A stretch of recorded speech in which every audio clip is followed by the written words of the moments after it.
두 번째 문단으로 넘어가 보도록 하죠. 강쌤, 첨삭도 부탁드리겠습니다. 네, 하루에 응대할 수 있는 인원이 50명에서 42명으로 줄어드니까 이제 센터장님께서 열이 받으신 것 같고요. 그래서 근데 내가 이제 이런 방식이 숙달된다면 업무 처리 속도가 빨라질 것을 설득을 했다. 자, 이게 저는 사실은 조금 많이 아쉬워요. 아니, 네. 이 센터장이 이런 부분들을 걱정하면 업무 방식을 숙달시켜가지고 속도가 빨라지는 것도 좋지만 최소한 조금이라도 그 업무 속도에 지장이 없도록 뭔가 준비를 하고 다른 방법을 보완을 해야 되잖아요. 네. 근데 지금 그런 부분이 없이 그냥 괜찮습니다, 센터장님. 저 열심히 하다 보면 결국은 될 겁니다. 이렇게 얘기하는 게 아이디어 아까 제가 얘기했던 것처럼 연속성이라고 보기 어렵다라는 거예요. 뭐 뒤에 뭐 좋은 결과를 얻었겠죠. 해피엔딩 한 건 좋고 네. 그다음에 이제 의미 부여한 건 좋은데 어쨌든 문제는 여기서의 아이디어의 연속성, 아이디어의 발전 단계 그 부분이 집중적으로 반영되고 있지 못하다 이 부분 아쉬운 것 같아요. 아이디어가 없이 그냥 결과가 상향됐다. 그냥 덩그러니 갑자기 툭 튀어나오는 느낌이 좀 드네요. 일단 뭐 두 번째 문단 간단하게 살펴봤는데 우리 강쌤이 인사 담당자라면 이 자소서에 몇 점을 주시겠습니까?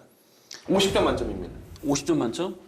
그 50점 만점이면 합격 점수가 한 커트라인 50점으로 하겠습니다. 커트라인 50점, 100점 만점이에요? 네. 알겠습니다. 합격 점수가 예를 들어서 50점 정도라고 한다면은 뭐 요거는 그러면 49.9? 왜 그걸 이렇게 49.9? 미소 지으시면서 하니까 제가 한 60은 나오나 했는데 0.1이 부족하거든요. 야, 일단 세미 씨. 일단은 이게 그러니까 쓸 만큼은 잘 쓰셨는데 네네. 합격을 주기에는 개의치 않은 부분들이 너무 많다. 그렇기 때문에 사실 불합격 점수라고 해가지고 49.9나 5점이나 똑같은 얘기예요, 사실은. 근데 이제 제가 봤을 때는 우리 지원자가 제가 방금 얘기했던 것만 개선하시면 바로 합격으로 넘어가실 것 같아요. 그렇죠. 세미 씨는 첨삭 내용 중에 궁금한 점 있으실까요? 저는 그 두 번째 문단에서 네. 여기서도 어떻게 이 그 고객 만족도를 높였는지에 대해서 잘 나와 있지 않거든요. 근데 이 부분에 대해서도 더 써줘야 되는 거죠. 그걸 이제 앞에 쓰신 거예요, 이분은. 그러니까 그러니까 그 구체적이지가 않았던 거지. 그게 이제 아까 얘기했던 것처럼 뭐 설명을 미리 충분히 하고 그 얘기가 그 얘기인 거예요. 이 지원자 입장에서는. 근데 세미 씨가 얘기한 것처럼 구체적이지가 않아요. 근데 저 같았으면은 네. 이 두 번째 문단에서 요것만 좀 고쳐도 좀 좋겠다. 그거를 미리 좀 말씀을 좀 드려보면은 네네. 이 맨 뒤에 본인이 이러한 방법을 통해서 50명 직원에서 5등으로 올라갔다고 했잖아요. 예. 그럼 이 사람의 방법이 나쁘지 않다라는 거잖아요. 그렇죠. 그럼 저 같으면 이 방법을 주변에 있는 팀원들에게 아이디어를 공유해 줄 것 같아요. 아이디어라는 거는 결국에는 조직을 위한 거잖아요. 네. 근데 좋은 방법이라고 해서 나만 써? 아니잖아요. 얼마든지 우리 팀원들한테 알려줘가지고 결국은 그 많은 팀원들이 그 좋은 방법을 바탕으로 우리 조직의 전체적인 목표를 향상시키는 게 중요한 거잖아요. 그런 측면에서 아이디어를 또 공유해주는 그런 노력을 보여줬다면 더 좋지 않았을까 싶어요. 자, 이렇게 자소서 첨삭을 해봤습니다. 이 모든 평가는요, 오롯이 여러분들을 위해서 정말 여러분들이 너무나도 잘 됐으면 좋겠어서 하는 말이니까 너무 언짢아 마시고 잘 됐으면 좋겠다. 너 취업하면 정말 좋겠다. 자, 이번엔 직무에 대해서 알아보는 시간을 가져보죠. 반도체 기업 연구개발 직무는 어떤 자격들을 갖춰야 할까요? 뭐 석박사를 많이 우대해준다 뭐 이런 얘기를 많이 하시는데 네네. 실질적으로도 뭐 석사 같은 경우 우대도 해주고 박사 같은 경우 별도로 경력직으로 채용을 많이 하긴 합니다. 그래서 어떻게든 전공 분야에 대한 성취도가 굉장히 좀 좋아야 될 것 같고요. 그리고 이제 관련해 가지고 뭐 인턴이라든지 직접적인 경험을 쌓으면 좋은데 현실적으로 쉽진 않을 거예요.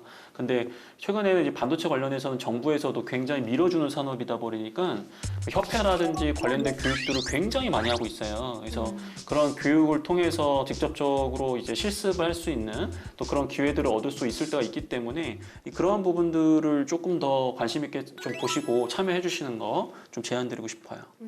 그렇다면 개인의 성향으로 볼 때는 반도체 연구개발 직무에 어떤 성향이 맞을까요? 일단은 엉덩이가 좀 무거워야 될 것 같아요. 엉덩이랑 예. 몸무게가 좀 예.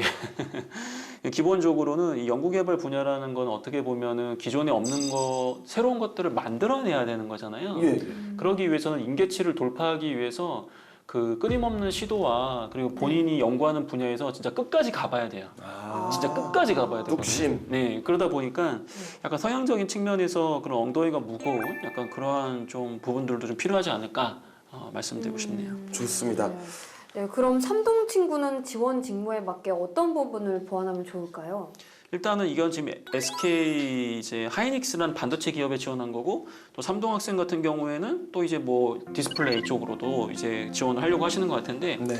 오히려 저는 삼동 친구에게 좀 말씀 좀 드리고 싶은 게 이 선택과 집중을 하셔야 돼요. 그러니까 반도체가 워낙 등치가 크다 보니까 지원을 안 할 수는 없겠죠. 네. 근데 우리 지원자가 가고 싶은 곳은 지금 디스플레이 분야란 말이에요.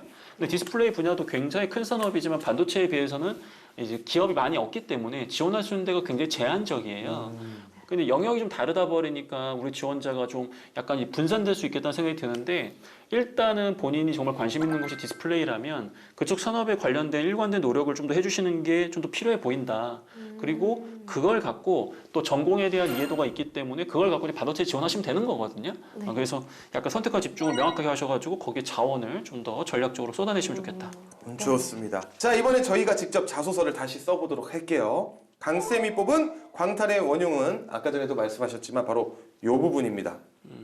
당시 고객분들의 불만에 관심이 없었으며 단순 행정적인 문제 해결에만 집중하는 것이 문제였습니다. 허허, 지금 봐도 약간 무슨 말인지 약간 헷갈리는데 황쌤 어떻게 수정하면 좋을지 힌트 5가지만 좀 부탁드리겠습니다. 일단은 이 문장 표현은 저는 당시에 그 고객분들의 불만에는 관심이 많이 없었고 너무 행정적인 문제 해결에만 집중했었었는데 이런 이유 때문에 앞에서 제가 이야기 드렸던 좋지 않은 결과가 나온 겁니다. 그 표현이에요, 이 표현이. 이 표현인데 이제 이해됐어요. 이 표현인데 아까도 얘기했죠. 문제를 해결하기 위해서는 직면한 문제점이 정확하게 무엇인지를 객관적으로 바라볼 수 있어야 되고요. 네. 그 문제가 왜 발생했을까 그 배경을 정말 치밀하게 분석해야 돼요. 근데 지금은 우리 지원자가 어떻게 파악하고 있어요? 본인의 감각에 의해서 이게 문제일 것이다라고 얘기하고 있는 거거든요. 네. 알고 봤더니 이게 문제가 아니라 우리 지원자의 인상이 안 좋아서 그럴 수도 있잖아요. 예를 모르는 들면 거죠. 예, 예. 모른다는 거야. 그러니까 네. 객관적으로 이게 정말 제일 문제점인지 그걸 확인시켜 줄 수 있는 노력을 보여주지 않으셨기 때문에 문제 원인 파악 단계에서 객관성이 부족하다. 그게 이 광탈의 원흉에 해당되는 가장 근본적인 이유가 될 겁니다. 그 부분을 여러분들이 보완하시면 되겠습니다. 야, 그걸 어떻게 잠깐만. 너무 두 어려운데요? 분이 저 아르바이트생인데 예. 네. 그 평가가 안 좋았어. 그럼 본인 두 분 같은 경우에는 그러면 어떻게 문제점이 뭘까? 그걸 어떻게 파악할 것 같아요? 그걸 쓰시면 돼요. 그러면은 아예 한번 제가 근데 뭐 있었던 일 써도 돼요. 오케이 아르바이트를 했었다고 생각을 하고 평가가 안 좋았는데 고쳤다라는 내용을 한번 네네네네네.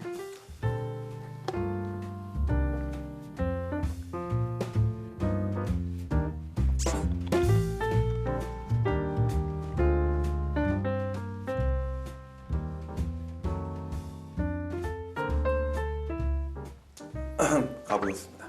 예, 들어볼까요? 야, 근데 조금 길긴 한데요. 네. 당시 고객분들의 고객 평가가 매달 좋지 못했습니다. 해서 옷을 단정하게 바꿔도 보았고 헤어스타일을 바꿔도 보았고 말투를 바꿔도 보았지만 계속 같은 평가였습니다. 어느 날 제가 처음 인사할 때 미소를 짓지 않고 딱딱한 표정으로 했었던 게 원인이라는 것을 깊게 깨달았습니다. 오, 오케이. 네. 태미 씨. 네. 저는 제가 얼마 전에 제가 다니던 헬스장에서 문자를 하나 받았는데요. 구글 서베이 이런 거더라고요. 네이버 서베이. 예? 그래서 만족도 조사를 하면서 개선해야 될 부분에 대해서 적으라고 그렇게 칸을 주셨는데 거기다가 필라테스 시간을 조금 더 추가해 주셨으면 좋겠어요. 이런 걸 적었단 말이죠. 그래서 이게 되게 좋은 방법이다라는 생각을 했어요. 이 문제도 적용이 될 수 있다는 생각이 들었는데 그래서 저는 구글 서베이를 만들어서 그 고객들에게 돌렸다. 그래서 개선해야 할 부분을 좀 적어달라고 해서 그거를 보고 저의 행동을 고쳤습니다. 약간 그런 식으로. 쓰고 싶네요. 일단은 두 분의 합이 되게 잘 맞는다. 오. 왜냐하면은 이제 방금 얘기했던 부분이 어떤 거냐면은 태훈 씨 같은 경우에는 일단은 가로가 아니라 세로로 접근하신 거거든요. 네네. 내가 이렇게도 해보고 이렇게도 해보고 이렇게도 해봤다라는 게 아까 얘기했던 것보다는 이렇게 우리 지원자가 얘기했던 것보다는 여러 방법을 통해서 점검했다라는 객관성이 좀 부여되는 것이고 네. 네. 방금 세미 씨가 얘기한 거는 내 관점으로 보려는 게 아니라 타인의 관점으로 가로로 본 거란 말이야. 어. 이 두 가지가 합쳐지면 가장 좋다라는 거죠. 야, 오케이 좋았어. 또 이렇게 부족한 부분을 서로 또 배워가면서 저희가 업그레이드가 되는 거죠. 네. 오늘은 SK 하이닉스에 지원한 김삼동 학생의 자소서를 다스베이더 해봤습니다. 마지막으로 꼭 유념했으면 좋겠는 부분이 있을까요? SK 하이닉스 자기소개서를 보면은 그 작성 방법에 대한 가이드가 굉장히 구체적으로 나와 있거든요. 그러니까 한마디로 얘기하면 쓰라고 하는 방향으로만 쓰시면 돼요. 근데 그 가이드를 100% 담으려고 하다 보면 굉장히 어색해질 때가 있거든요.